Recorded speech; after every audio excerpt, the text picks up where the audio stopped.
Next continuity ஆரம்பிச்சாச்சு friends. எபிசோடாக போய்கிட்டே இருக்கும் போல். அதனால இது அவங்களுக்கு வந்து இதனால் முதல் அனுபவம் சொல்லுவாங்கள்ல, ஃபஸ்ட்டு இது அந்த மாதிரி அனுபவப்பட்டு எல்லாம் ஒரு லேடிஸ் என்ன பண்ணுவாங்களோ அவங்க இது பண்ணுறாங்க. பாவம் அந்த 2 பிள்ளைங்களும் யார் சப்போர்ட்டும் வேண்டான்ட்டாங்க. சப்போர்ட் பண்ணுறேன்னா அங்கேயும் சில கற்பாடுகள் இருக்குது. இங்கே சப்போர்ட் பண்ண அங்கே பிடிக்காது, அங்கே சப்போர்ட் பண்ணாங்க. குடும்பத்தில் ஏகப்பட்ட கற்பாடுகள், ஏகப்பட்ட இதுகள். குடும்பம் என்ன இதுன்னு தான் தெரியல. ஒரு ஒற்றுமை இல்லாத குடும்பங்கிறது வந்து எங்கள் ஃபேமிலியில் நிறைய இருக்காங்க. அதாவது கூப்பிட்டு வச்சு அவங்க காரியம் முடிஞ்ச உடனே அனுப்பிடுறது. அவங்களோட காரியம் அவங்களுக்கு முடிக்கணும், அதுக்காக காலில் கூட விழுவாங்க. ஆனால் அடுத்தவங்க மற்றவங்க காரியத்தில் இறங்கி இது செய்ய மாட்டேன். ஐயோ கடவுளே, அவங்க இறங்காமல் இருந்தாலே நல்ல புண்ணியம்தான், நல்லா இருந்துட்டு போட்டோம், அவ்வளோதான். இல்லை அவங்கெல்லாம் இறங்குனா மற்றவங்களாம் ஏன் ஃப்ரெண்ட்ஸ் உள்ளே வராங்க சொல்லுங்கள்? அவங்க வந்து இறங்குனா ஒரு கேள்வி கேட்டால் போதும், வெளியே பிடிச்சி தரன்னு வெளியே இழுத்து போட்டுட்டா யார் என்ன கேட்பா? அவள் ஒரு பொம்பளைன்ட்டு அவள் பேசுகிறதுக்கெலாம் மதிப்பு கொடுத்து, அதெல்லாம் வேண்டாம், சொல்ல வேண்டாம், கஷ்டமாக இருக்குது. இதுக்கு போட்டு அதுக்கு தெரியல, அது சொன்னால் கேட்கவும் மாட்டேங்குது. சரி சொல்கிறாங்களே, படித்தவங்களாவது சொல்கிறாங்களே, அதையாவது கேட்கணும். அதுக்கும் கேட்குறதுக்கு வழி இல்லை. எல்லாம் இருக்கிறாங்க ஃப்ரெண்ட்ஸ். இப்படிலாம் நாட்டில் இருக்க போய் தான் நிறைய டைம் மழைலாம் கிடைக்கும், சரியாக பெய்ய மாட்டேங்குது. பெய்ய வேண்டிய நேரத்தில் பெய்ய மாட்டேங்குது. இப்போ இந்த பாருங்க, காவிரி ஆறு திறந்து விட்டுருக்காங்க. அதாவது அதுக்காக எவ்வளோ போராடினாங்க. ஆனால் கடவுளே அந்த ஊருக்கு இதாக இப்போ திறந்து விட்டுட்டாங்க. இதுதான் ஃப்ரெண்ட்ஸ், அதாவது கடவுளே இது பண்ண வச்சுருவார். போராடினாங்க, இது பண்ணுறதுக்காக எவ்வளவோ கஷ்டப்பட்டாங்க. அந்த தண்ணி வந்து வரணும், நம்ம விவசாயத்துக்கு வேணும் ரொம்ப இது பண்ணாங்க, வச்சாங்க. இது இல்லாமல் இன்னைக்கு கடவுளாகவே திறந்து விட வச்சுட்டாரு பாருங்க. அங்கே நிற்கிறார் கடவுள். நான் சொன்னேன்ல, கடவுள் வந்து என்னன்னாலும் செய்வார். அவர்கிட்ட வந்து தப்பவே முடியாது ஃப்ரெண்ட்ஸ், யாருமே தப்ப முடியாது. கொஞ்சம் பயம் இருக்கட்டும் ஃப்ரெண்ட்ஸ் கடவுள்கிட்ட.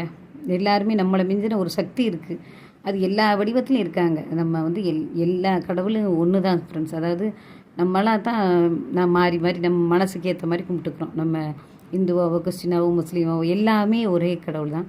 பட் வந்து நம்ம வந்து எல்லா கடவுளையும் மதிக்கணும். எல்லா கடவுளுமே நமக்கு நல்லதான் செய்வாங்க. ஸோ நமக்கு முந்தின ஒரு சக்தி அவங்க இருக்காங்க.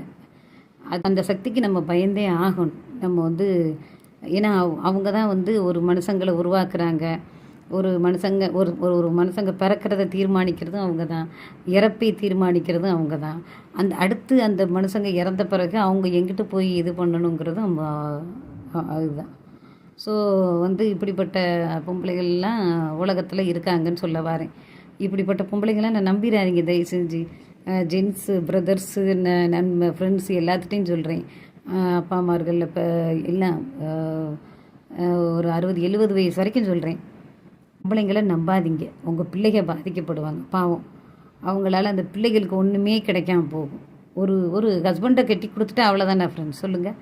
அது எதுவுமே இந்த காலத்துலலாம் எப்படி பார்க்குறாங்க தெரியுமா? அதாவது எவ்வளோ பெரிய கோடீஸ்வரனாக இருந்தாலும் அவங்க பொண்ணுங்களுக்கு அவங்களால முடிஞ்ச ஒரு கார் வாங்கி கொடுக்காங்க, அது வாங்கி கொடுக்காங்க. எங்கள் ஹஸ்பண்ட்லாம் சொல்லுவாங்க, இந்த மாதிரி அப்படி செய்கிறாங்க இப்படி செய்கிறாங்க அப்படின்னு. அவங்க அப்படி இவரெல்லாம் எதுவுமே செஞ்சு இவர் இல்லை, அந்த பிள்ளைங்களோட ஹஸ்பண்டுக்கெல்லாம் எதுவுமே அவர் செஞ்சதும் கிடையாது. அதை தான் அது எப்படி சொல்கிறது, இத்தனைக்கும் அவர் தான் எல்லாம் பார்த்து இது பண்ணி கொடுத்தாரு. அவரே வந்து ஆனால் அந்த மனுஷன் வந்து எப்படின்னா, அந்த மூத்த பிள்ளையோட ஹஸ்பண்ட்லாம் வாசல் படியை மிதிச்சதில்லை ஃப்ரெண்ட்ஸ் வாழ்க்கையில். அவங்க வீடு ஏதோ உள்ள இதெல்லாம் பண்ணி, யார் மாமனார் வீட்டு படியை மிதிச்சதில்லை. அது கல்யாணம் முடிச்ச அத்தனை வருஷம் ஆகியும் மாமனார் வீட்டு வாசல் படியை மிதிச்சதில்லை பார்த்துக்கங்க. மாமனார் வீட்டுக்குள்ளேயே போனதில்லை. இப்படி ஒரு மருமகன். அவர் இறந்தப்போ கூட வெளியில் ரோட்டில் தான் சேரில் உட்காந்துருந்தார், உள்ள வீட்டுக்குள்ளேயே வரல. அவருக்கு மாலையை போட்டுட்டு ரோட்லேயே தான் உட்காந்துருந்தார். சாமி கும்பிடும்போது மட்டும் வீட்டு அந்த என்ட்ரன்ஸில் வந்து கும்பிட்டுட்டு போயிட்டார், அவ்வளோதான். அந்த வீட்டுக்குள்ளே போய் அவர் உட்காந்து சாப்பிட்டது கிடையாது, ஒரு டீ காஃபி குடித்தது கிடையாது. அவர் பார்த்த மாப்பிள்ளை எப்படி ஒரு இது பார்த்தீங்களா? அவர் பார்த்த மாப்பிள்ளைக்கு இந்த நிலைமை. ஆனால் அந்த மாப்பிள்ளை நல்ல டைப் ஃப்ரெண்ட்ஸ், அதாவது அரவணைச்சி கொண்டு போனால் அவனை மாதிரி நல்ல டைப் இந்த உலகத்துலேயே நான் இல்லாமல். ஏன்னா அவர் ஒரு ஏமாளி, பாவம். அவரை எல்லாம் ஏமாத்துறாங்க, அது நல்லா தெரியுது. பாவம் நான் மட்டும் ஏமாற்ற முடியாது அவரை, நான் மட்டும் இல்லை. சரி, அவர் ஒரு ஏமாளின்னு சொல்ல முடியாது, நல்ல டைப்பு தான்.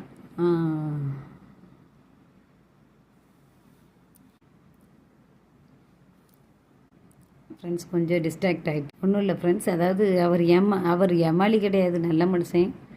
நல்ல மனுஷனாக இருக்க போய் தான் அவங்க வீட்டில் போய் ஒரு டீ காஃபி கூட குடிச்சதில்லை ஃப்ரெண்ட்ஸ். அவருக்கு வந்து எப்படி தெரியுமா, அவருக்கு தான் ஒய்ஃப் கையால் தான் டீ குடிக்கணும், ஒய்ஃப் கையால் தான் சாப்பாடு சாப்பிடணும், அந்த மாதிரி ஒரு எண்ணம் கொண்டவர் அவர். மணியை பார்க்குறேன், அதாவது அவர் வந்து வித்தியாசமான, அது எப்படின்னா வேறு யார்கிட்டையும் போய் அவங்க இருப்பாங்க, யாருக்கிட்டையும் போய் ஒரு டீ காஃபி கொடுங்க, சாப்பாடு கொடுங்கன்னு கேட்டு ஒரு நாள் நின்னது கிடையாது.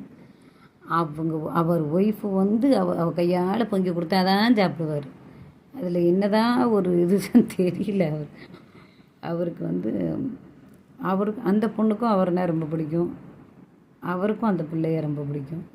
அவங்க 2 பேர் பாசம், அதை எத்தனை பேர் பிரிக்க நினச்சாலும் கடவுள் பிரிக்க விட மாட்டார் ஃப்ரெண்ட்ஸ்.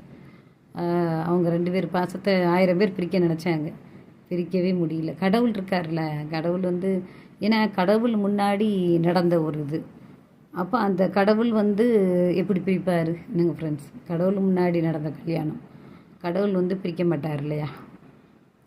அந்த அவங்க நல்ல ஒற்றுமையாக நல்லா அண்டர்ஸ்டாண்டிங்காக இருந்து அவரை புரிஞ்சுக்கிட்டாப்புல. அவங்களுக்குள்ளேயும் குழப்பங்கள் வந்துச்சு, இது பண்ணுச்சு. ஆனால் அது புருஷன் பொண்டாட்டிக்குள்ளே 1000 வரும் இல்லையா? இது பண்ணு. அதுக்காக இப்போ எனக்கு பிரச்சனை வந்துட்டு என் புருஷன் இப்படி பண்ணுறான்னு சொல்லிட்டு நான் அடுத்த புருஷனை என் புருஷனை என் ஹஸ்பண்டை டைவர்ஸ் பண்ணாமல் நான் அடுத்த வீட்டில் போய் சேட்டை பண்ண அவன் விடுவாங்களே ஃப்ரெண்ட்ஸ்? சொல்லுங்கள். அப்போ அந்த பிள்ளைங்க விட்டு வச்சுருக்காங்கன்னா எவ்வளோ இது இழுத்து எல்லோரும் சொன்னாங்க. 16 விசேஷம் முடிஞ்சவொடனே தரத்தரம் நீங்கள் இழுத்து வெளியே விடாமல் விட்டுட்டீங்க அந்த பொம்பளைய. இந்த அளவுக்கு ஆட்டம் காட்டிகிட்ருக்கு, நீங்கள் விட்டு வச்சது தான் தப்புன்றாங்க எல்லோரும். அந்த பொம்பளை பிள்ளைகளை திட்டுறாங்க. அன்றைக்கே 16 விசேஷத்தன்னைக்கே பிடிச்சி பூண்டோடு வெளியே விட்டுட்டு கதவை போட்டுட்டு வந்திருக்கணும். நீங்கள் அந்த பொம்பளையை அனுமதிச்சிங்கல்ல, நீங்கள் பண்ண தப்பு தான் அது அப்படின்னு போலீஸ்லேயே சொல்கிறாங்க. ஏன் இப்படி பண்ணீங்க, நீங்கள் ஏன் இவ்வளோ அனுமதி கொடுத்தீங்க, நீங்கள் உங்கள் அனுமதிக்க போய் தானே அந்த பொம்பளை பிள்ளைங்க வந்து பாரு நின்றுட்டு. அவங்க தம்பி பையன் இருந்தால் இருக்குமா நிற்கும் அப்படி, அவ்வளோதான், அவன் விரட்டிடுவான். பார்க்கலாம் ஃப்ரெண்ட்ஸ். அது கொஞ்சம் சிரிப்பாக சொல்கிறேன், பட் வந்து அந்த பிள்ளைங்க அனுபவிக்கிற வேதனை அவங்களுக்கு தான் தெரியும். அது நடச்சிக்கிட்டு இருக்கு இதுன்னு கடைசியில் பார்த்தா அதுக்கு நடக்க போகிறது என் கண்ணு முன்னாடி இப்போவே தெரியுது. கடவுளே, தெரியுது, இது பண்ண முடியல. ஆனால் அந்த பிள்ளைங்க நினச்சா இது பண்ணலாம், ஆனால் நினைக்க மாட்டேங்குது. நான் சொன்னேன்ல, அது ஓரளவுக்கு தான் தாக்கு பிடிக்கும் எதுவுமே. என்ன ஃப்ரெண்ட்ஸ், எதுவுமே, அதாவது அமிர்தமே அளவுக்கு மிதினா நஞ்சு, என்னங்க ஃப்ரெண்ட்ஸ்? அதே மாதிரி அந்த பிள்ளைகளுக்கும் ஒரு அளவுக்கு மேலே தான் தாக்கு பிடிக்க முடியும். அளவுக்கு மிஞ்சினா என்ன பண்ணணுமோ பண்ணியிருக்காங்க. என்ன ஃப்ரெண்ட்ஸ், கடவுளுக்கு துணை இருப்பார். அவங்களுக்கு எல்லாமே எல்லா கெப்பாசிட்டியும் இருக்குது. அதெல்லாம் ஒன்றும் அவங்க சாதாரணமான ஆட்களும் கிடையாது. அந்த பெரிய பிள்ளையும் சின்ன பிள்ளையும் சின்ன பிள்ளைலாம் வாயை திறந்தானே அப்படி பேசுவான். அந்த பெரிய பிள்ளையும் சலைச்சவ கிடையாது, எதுக்கும் சலைச்சவ கிடையாது. அவளுக்கு எல்லா கெப்பாசிட்டியும் இருக்குது. ஆனாலும் ஏன் கம்முன்னு இருக்கா சில விஷயங்களை. அந்த பொம்பளை வந்து அது என்ன சொல்கிறது, களி திங்கி வைக்கிறது, ஜெயிலுக்கு அனுப்புறது எங்கள் நோக்கம் இல்லை. அந்த ஊருக்கு வந்து அந்த ஊர்லேயே நாசம் பண்ணிகிட்டு இருக்க, அந்த ஊரை விட்டே போட்டு கருமம். எங்கிட்டாவது கண்காணாத இடத்துக்கு அங்கனக்குள்ளேயே சுற்றிக்கிட்டு அலையுது, எதுக்குன்னு தெரியல. அங்கிட்டு வேறு யாரையும் அதுக்கப்புறம் சேர்த்துக்கிட்டாங்களா எனக்கு தெரியல. அங்கனக்குள்ளேயே சுற்றிட்டு இப்போ ஒரு ஹஸ்பண்ட் எங்கேயோ வந்திருக்காங்க, அந்த ஆளுக்கு வேலை பார்க்க வந்தாங்க. அந்த ஆள் இல்லைன்னா வீட்டை விட்டு போக வேண்டியதானே ஃப்ரெண்ட்ஸ்? அந்த ஆள் சம்பாத்தியம் கிடையாது அது. அவங்க அப்பா தாத்தா அந்த பிள்ளைங்களோட தாத்தா சம்பாத்தியம் அது. அந்த பிள்ளைங்களை அந்த தாத்தா பாட்டி தான் வளர்த்தாங்க. அந்த 2 பிள்ளைங்களை வளர்த்ததே சின்ன குழந்தையிலேருந்து அந்த பாட்டியும் தாத்தாவும் தான் பேத்தியை செல்லாமல் வளர்த்து கல்யாணம் பண்ணி கொடுத்தாங்க. அந்த தாத்தா இதையே வந்து உட்காந்துக்கிட்டு எனக்கு இதில் இது இருக்குது அது இருக்குன்ட்டு உட்காந்துக்கிட்டு படாத பாடுபடுத்திக்கிட்டு இருக்கு. சரி, கடவுள் இருக்கார். யார் யாருக்கு என்ன கட்சி போடணுமோ ஆனால் கண்டிப்பாக உண்டு ஃப்ரெண்ட்ஸ். அதை நான் என் காதால் கேள்விப்படுவேன். இல்லாட்டினா லைவாக வந்து பார்க்க வச்சிருக்கேன். இந்த இவங்கள பார்க்க வச்சார் இல்லையா அந்த பெரியவரை, அதே மாதிரி இந்த பொம்பளை அது நாங்கள் போகிறது கிடையாது. ஐயோ இது நிழல் பட்டாலே எங்களுக்கு ஆகாது. இதனோட புத்தியே எனக்கெலாம் வரவே கூடாது ஃப்ரெண்ட்ஸ். கடவுளே, எனக்கெல்லாம் கொஞ்சம் நல்ல புத்தி ஃப்ரெண்ட்ஸ். நான் இதில் இந்த புத்திகள்லாம் எனக்கு தேவையில்லை. அதாவது அடுத்த ஃபேமிலியை கெடுத்து அந்த பிள்ளைங்களோட சாபத்தில் உயிர் வாழ்கிறத விட இல்லாமல் இருப்பதே மேல். என்னங்க ஃப்ரெண்ட்ஸ்? ஒரு பொம்பளை பிள்ளைங்க சாபத்தில் நம்ம விழுந்து எதுக்கு ஃப்ரெண்ட்ஸ் சொல்லுங்கள்? அதாவது என்னமோ சொல்லுவாங்க, தோன்றின் புகழோடு தோன்றுக, அக்திலார் தோன்றலின் தோன்றாமை நன்றுன்னு. அதாவது நம்ம இருந்தால் நல்ல பேர் வாங்கிட்டு நல்ல ஒரு இதாக இருந்துட்டு போயிடணும். அதை விட்டுட்டு அசிங்கமாக உட்காந்துட்டு கேவலமான பேர் வாங்கிட்டு கேவலப்பட்டு பணத்துக்காக எல்லாம் இது பண்ணி சாகிறது. கடைசியில் இந்த மாதிரி ஜென்மங்கள் செத்து தான் போகும்னு நினைக்கிறேன். எனக்கு தெரியல. ஸோ அப்படியே உயிரை விட்டுருவாங்கன்னு நினைக்கிறேன். அது எங்கே போய் முடியும்னு எனக்கும் தெரியல. இல்லை இன்னொரு ஆள்கிட்ட போய் அவன் இதை விட இன்னொரு ஆள் அவன் மோசமான இருந்து அவன் கொஞ்சம் ஒரு ஸ்ட்ரிக்டான ஒரு கொலகாரனாவோ ஒரு வேற எவனாவோ ஒரு ஸ்ட்ரிக்டான ஒரு கொலகாரனாவோ வேற எவனாவோ அந்த மாதிரி ஆள்கிட்ட சிக்கினா என்ன இது பண்ணுவாங்க. இந்த மாதிரி ஆட்களுக்கு அப்படி அமைவாங்க பாருங்கள். சித்திரவதைகளை நான்லாம் அதை பார்க்க மாட்டேன் ஃப்ரெண்ட்ஸ். நான் எஸ்கேப் இன்னும் கொஞ்சம் நாளில் நானும் எஸ்கேப் ஆயிடுவேன்.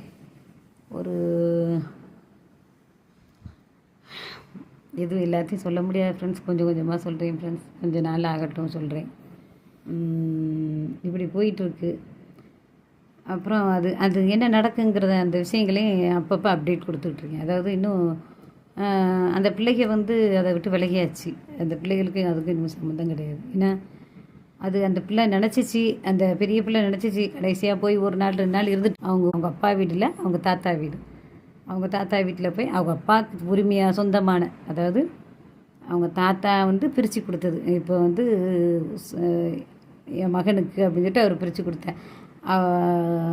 இன்னொரு விஷயம் ஃப்ரெண்ட், அதாவது தாத்தா சொத்து அப்படிங்கிறப்ப எங்கள் அப்பாவுக்கு எங்களுக்கு அப்படிங்கும்போது எங்கள் அப்பாவுக்கு ஒரு பார்ட்டு தான் வரும், எங்களுக்கு ஒரு பார்ட்டு தான் வரும். அப்படி தான் வரும். இப்போ எங்கள் அப்பாவே அதை வந்து ஃபுல்லாக ஹேண்டில் பண்ண முடியாது. இந்த இந்த இந்த இதில் மட்டுமே எங்கள் அப்பா முழுசாக அதை அடைய முடியாது. எங்களுக்கு ஒரு பார்ட்டும் உண்டு. எங்கள் அப்பாவுக்கு எப்படி பார்ட்டு உண்டோ, ஏன்னா அது தாத்தா சம்பாத்தியம் எங்கள் அப்பாவுக்கு கொடுத்ததுனால எங்கள் அப்பாவுக்கு எப்படி பங்கு உண்டோ அதே மாதிரி எங்களுக்கு உண்டு. அவருக்கு ஈக்குவலான ரைட்ஸ் எங்களுக்கு இருக்குது. ஸோ எங்களுக்கு இல்லை, ஒரு குத்து மதிப்பாக சொல்கிறேன். அதாவது கொடுத்துட்டாரு அவங்க அப்பாவுக்கு எழுதி கொடுத்து பிள்ளைக்கு எழுதி கொடுத்தாரு. அப்போ அந்த பிள்ளைகளுக்கும் பங்கு உண்டு. அவங்க அப்பா பையனுக்கு எப்படி ரைட்ஸ் இருக்கோ அந்த அளவுக்கு அந்த பிள்ளைகளுக்கு ரைட்ஸ் இருக்குது. ஸோ வந்து ஒன்றும் பண்ண முடியாது. அந்த ரைட்ஸு கோர்ட்டுக்கு போனால் நல்லாயிருக்கும். நல்லா கோர்ட்டுக்கு போனால் வச்சு அவருக்கு தண்டனை கொடுப்பார். அவர் எல்லாமே தப்புத்தால் ஆள் மாறாட்ட ஒரு 4-5 கேஸ் அது மேலே ஃபைல் பண்ணலாம். அது பண்ணாமல் இருக்காங்க பிள்ளைங்க. ஏன்னா அவங்களுக்கு வந்து அது டியூட்டி கிடையாது. அவங்களுக்கு வந்து 1008 பிரச்சனைகள் இருக்குது. அவங்க வேறு வேலை பார்த்துக்கிட்டு அவங்களுக்கு பிள்ளை குட்டிகள் இல்லையா, இல்லை வேறு வேலையே கிடையாதான், அவங்களே வேறு இதிலெல்லாம் மூழ்கிட்டாங்க. இதில் அவ்வளோதான். அவங்க பாயின்னாச்சு. போய் இருந்து ஒரு நாள் இருக்க ஆசைப்பட்டுச்சு மூத்த பிள்ளை. போய் இருந்துட்டு வந்துட்டு அவ்வளோதான். அப்போ தான் அங்கே என்ன நடக்குங்கிறத க்ளீனாக கிச்சு போட்டு எடுத்து, இப்படி தான் நடக்குது, அதில் ஒரு கல்ப்ரிட் இருக்குது. இந்த கல்ப்ரிட் யாருன்னா அந்த கல்ப்ரிட் யார் இன்னொரு எங்கிட்ட இருந்தோ வந்த பொம்பல். இது என்ன லாஜிக்குன்னு தெரில. இப்படி அந்த வேறு வேலையே கிடையாது போல் அங்கே அந்த இடத்துல. இங்கே எங்கள் வீட்டு பக்கம்லாம் ஃப்ரெண்ட்ஸ், அதாவது நல்லா இருக்கீங்களா அப்படின்னு கேட்டுட்டு போயிட்டே இருப்பாங்க ஒழிய ஒரு குடும்பம் இதில் வந்து என்ட்ரிஃபையர் ஆக மாட்டாங்க. இங்கேருந்து பார்த்துட்டு நல்லா இருக்கீங்களா நல்லா இருக்கீங்களா அப்படின்னு இது பண்ணுவாங்க. இன்னொரு இது பணம் கொடுத்து கூப்பிட்டு வச்சு சண்டை போட வைக்கிறது இது பண்ணுறது சி அதெல்லாம் அங்கே தான் நான் கேள்விப்பட்டு இதெல்லாம் இப்போ புதுசாக இருக்குது எனக்கு. நானும் அங்கே அந்த ஊரில் பிறந்து வளர்ந்தவ தான். இப்போல்லாம் அது வந்து கேள்விப்படுறது எனக்கு என்னமோ புதுசாக இருக்குது. முதல்ல அப்படிலாம் கிடையாது. எல்லோரும் ஒற்றுமையாக இருப்பாங்க, எல்லாம் நல்லா ஒரு அண்டர்ஸ்டாண்டிங்காக இருப்பாங்க. இந்த குடும்பத்தை பற்றி அங்கிட்டு சொல்லாமல் அப்படி எல்லாம் ஜாலியாக ஒரு மாதிரி இருப்பாங்க. ஆனால் இப்போ வந்து டோட்டலாக ஏரியாவே சேஞ்ச் ஆகிட்டு அசிங்கமாயிட்டு அசிங்கப்படுத்துகிற அந்த எங்கிட்ட இருந்தோ இடையில வராங்களே அவங்க வந்து அந்த ஏரியாவே அசிங்கப்படுத்திட்டாங்க. நல்லவங்கள கூட கிட்டவங்களாக்குறாங்க, அந்தளவுக்கு இது பண்ணுறாங்க. ஆனால் அந்த பிள்ளைகளோட ரிலேட்டிவ்லாம் இருக்காங்க, அவங்க நினச்சான்னா ஒரு செகண்டில் தூக்கி வெளியே வீசி இது பண்ணிடுவாங்க. சில இதனால கொஞ்சம் இது பண்ணிகிட்டு இருக்காங்க. அது அவங்க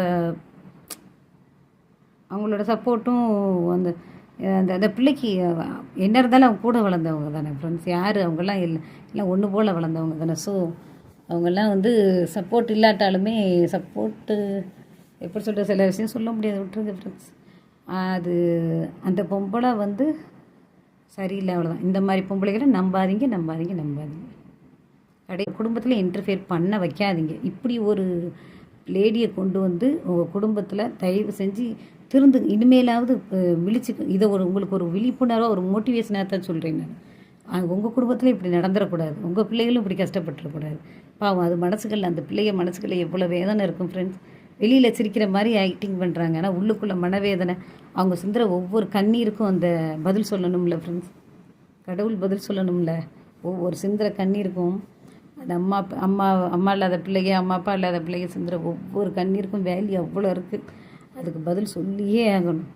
கடவுளும் சொல்லி ஆகணும், அவங்களும் சொல்லி ஆகணும். என்னங்க ஃப்ரெண்ட்ஸ், கொடுப்பார் கடவுள், கண்டிப்பாக கொடுப்பார். அது எனக்கு தெரியும் ஃப்ரெண்ட்ஸ். 100க்கு 150% தெரியும். ஏன்னா நிறைய பார்த்துட்டேன் நான். என் முன்னாடி பேசினவங்களே கடவுள் வந்து கொடுத்துருக்காரு ஃப்ரெண்ட்ஸ், நிறைய கொடுத்துருக்காரு. அதை அந்த அந்த கொடுமையெல்லாம் பார்க்க வச்சுட்டு நம்மளையே இது பண்ண வச்சுருவார். ஐயோ அதெல்லாம் தாங்குற அளவுக்கு எனக்கு இது இல்லைப்பா சாமி.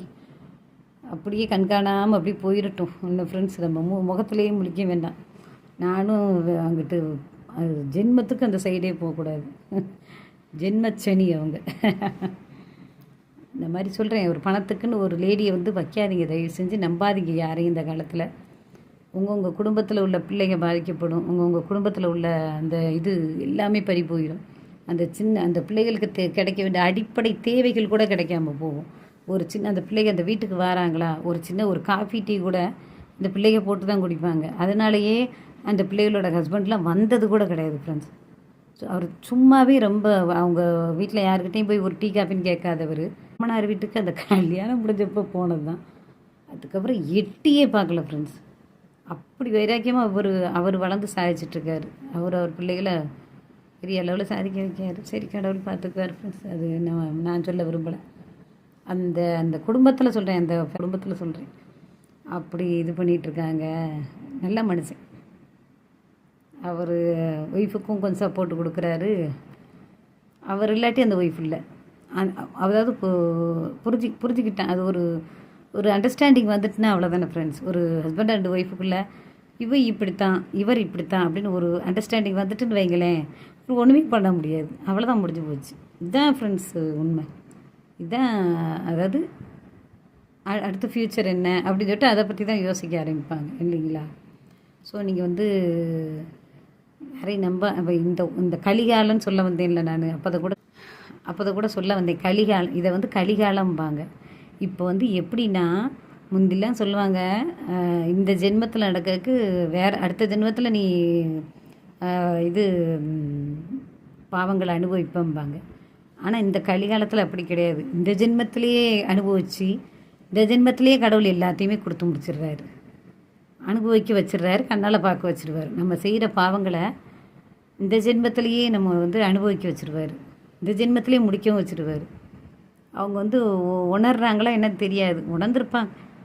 உணர்ந்துட்டு அதை அதை இது பண்ணுறாங்க, திருந்துறாங்கன்னா இன்னும் தெரியாத அளவுக்கு இது பண்ணி அப்படியே இறந்தும் போயிடுறாங்க. என்ன சொல்கிறது, அதாவது அதைத்தான் சொன்னேன், கலிகாலம்ங்கிறது உடனுக்குடன் நடக்கிறது. அதாவது தண்டனைகள் வந்து உடனுக்குடன் கிடைக்குது. அதாவது கடவுள் வந்து தெய்வம் நின்று கொள்கிறாங்க இல்லைங்கள, கொஞ்சம் கொஞ்சம் டிஸ்டன்ஸ்லேயே முடிச்சிடுறாங்க. அதாவது ரொம்ப தூரம் டிஸ்டன்ஸ் விட மாட்டேங்காங்க. இப்போ நம்ம ஒரு விஷயம் நடக்கிறப்ப நம்ம மறந்து இருக்கோம் அப்படின்னா, அந்த மறக்கிறதுக்கு என்ன இப்போ ஒரு 2 வருஷம் ஆனாலே ஒரு விஷயங்களை நம்ம சில விஷயங்களை மறந்துடும். அந்த 2 வருஷம் மறந்து முடிஞ்ச அந்த 2 வருஷத்துக்குள்ளேயே அங்கே நிறைய குழப்படிகள் நடந்து வேறு மாதிரி நடந்துடுது. ஆனால் ஒன்று ஃப்ரெண்ட்ஸ், ஒன்று மனசார சொல்லிக்கிறேன், அந்த பொண்ணுகள் முன்னேறி ஒரு பெரிய ஒரு ஸ்டாண்டர்டான ஒரு இடத்துல நிற்கும்போது, ஒரு உயரமான இடத்துல நிற்கும்போது, இந்த பொம்பளை வந்துச்சுன்னு புழுவை பார்த்த மாதிரி பார்ப்பாங்க ஃப்ரெண்ட்ஸ். அந்த பொம்பளையை எப்படி பார்ப்பாங்க, புழு இருக்குது பாருங்கள், இந்த எஸ்எஸ்ஜி மேடம் சொல்லுவாங்கள்ல, என்னமோ அதில் போகிற புழு, அந்த புழுவை மாதிரி பார்ப்பாங்க. நசுக்கிட்டு போயிட்டே இருப்பாங்க, அவ்வளோதான். அப்போ அந்த பொம்பளை நினச்சா கூட அவங்கள தொட முடியாது, அந்த உயரத்தில் இருப்பாங்க ஃப்ரெண்ட்ஸ். அது கடவுளின் செயல் ஃப்ரெண்ட்ஸ், நம்ம கையில். அவ்வளோதான் என்னால் சொல்ல முடியும் ஃப்ரெண்ட்ஸ். இதுக்கப்புறம் நாட் அலோடு ஃப்ரெண்ட்ஸ் எனக்கு சொல்கிறேன். என்னங்க ஃப்ரெண்ட்ஸ்? சரிங்க ஃப்ரெண்ட்ஸ், டைம் ஆகிட்டு. சரிங்க ஃப்ரெண்ட்ஸ், கொஞ்சம் கொஞ்சமாக சொல்கிறேன், ஒரு ஐடியாவும் சொல்லிட முடியாது, கொஞ்சம் கொஞ்சமாக சொல்கிறேன். இவ்வளோ நேரம் கட்டில் சாஞ்சி இப்படி உட்காந்துக்கிட்டு பேசிகிட்டு இருந்தேன் ஃப்ரெண்ட்ஸ். ஸோ உங்களுக்கு நான் கொஞ்சம் கொஞ்சமாக சொல்கிறேன், முழுசாக சொல்லிட்டா எல்லாம் சொல்லிட முடியாது. அந்த நான் சொன்னேன்ல ஒரு பாயிண்ட்டு, அந்த எட்ட முடியாத உயரத்தில் இருக்கிறப்ப இந்த மேடம் சொல்லுவாங்க, இவங்க சித்ரா மேடமாக அவங்க சொல்லுவாங்க, எதுலேயோ நெளிகிற புழும்பாங்க, இந்த புழுவை பார்த்த மாதிரி பார்ப்பாங்க, அப்படியே நசுக்கி விட்டுட்டு போயிடுவாங்க.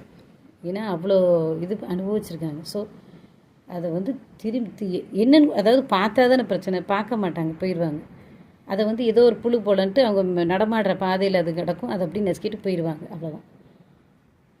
அதுக்கப்புறம் திரும்பி கூட பார்க்க மாட்டாங்க ஃப்ரெண்ட்ஸ். அவங்களோட அன்பு 1% கூட கிடைக்காது. அந்த அளவுக்கு அன்பையே வந்து கொச்சப்படுத்திட்டாங்க. ஓகே, எல்லாம் கடவுள் பார்த்துக்குவார். ஆனால் அது நல்லா இருந்துட்டு போட்டு நான் சொல்ல மாட்டேன்.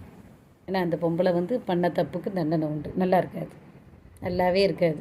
நான் எல்லோரும் நல்லா இருக்கணும்னு நினைப்பேன், ஆனால் இந்த பொம்பளை மட்டும் நல்லா இருக்காது ஃப்ரெண்ட்ஸ். அது வந்து அவ்வளோ கொடுமைகளை அந்த பிள்ளைகளுக்கு எதுவுமே கிடைக்க விடாமல் பண்ணி, அதுவே தான் என்னமோ இந்த ஒரு இது வரும்ல, அது மாதிரி ஆவான்னு கருமம் அதுவே சாப்பிட்டு இது பண்ணதுனால அந்த பிள்ளைகளெல்லாம் மன்னிக்க முடியாத தூரத்துக்கு போயிட்டாங்க. அப்போ கூட இறங்கி வந்தாங்க இடையில கூட. அப்போ கூட அந்த பெரிய பிள்ளை வந்து ரொம்ப காம்ப்ரமைஸாக போய் ரொம்ப இதெல்லாம் பண்ணிச்சு. அதுதான், அது கேட்க மாட்டேங்கி. நம்ம என்ன செய்கிறது? நம்ம அந்த பிள்ளைங்களும் சொல்லி சொல்லி பார்க்குறாங்க, அது புரிய மாட்டேங்குது. நம்ம அதுக்கப்புறம் ஒன்றும் அதுக்கிட்ட பேசுகிற மாதிரி ஐடியா இல்லை. ஹாவ் நோ ஐடியா இன்னும் ஃப்ரெண்ட்ஸ். நம்மளும் போய் பதில் சொல்ல முடியாது. அதனால் கடவுள் பார்த்துக்குவார். மேலே எல்லாம் இறைவன் செயல். நம்மளை படைத்த கடவுளுக்கு நம்மளை என்ன செய்யணும்னு அவருக்கு தெரியும். என்ன ஃப்ரெண்ட்ஸ், எனக்கே ஏதாவது இன்சிடெண்ட் ஆனால் கூட நான் ஏதோ தப்பு பண்ணியிருக்கேன்னு நினச்சிக்கிருவேன், அவ்வளோதான். என்னங்க ஃப்ரெண்ட்ஸ், எல்லாருமே அப்படி இது பண்ணிக்கங்க. அதுக்காக நான் எல்லாம் நல்லதையும் செய்யுங்க, நல்லதையும் நினைங்க. பாசிட்டிவ் திங்க், பாசிட்டிவாகவே நினைங்க, பாசிட்டிவாகவே நடங்க. Thanks friends. மீதி கதையை என்னால் சொல்கிறேன். ஓகேங்க ஃப்ரெண்ட்ஸ், தூக்கம் வருது.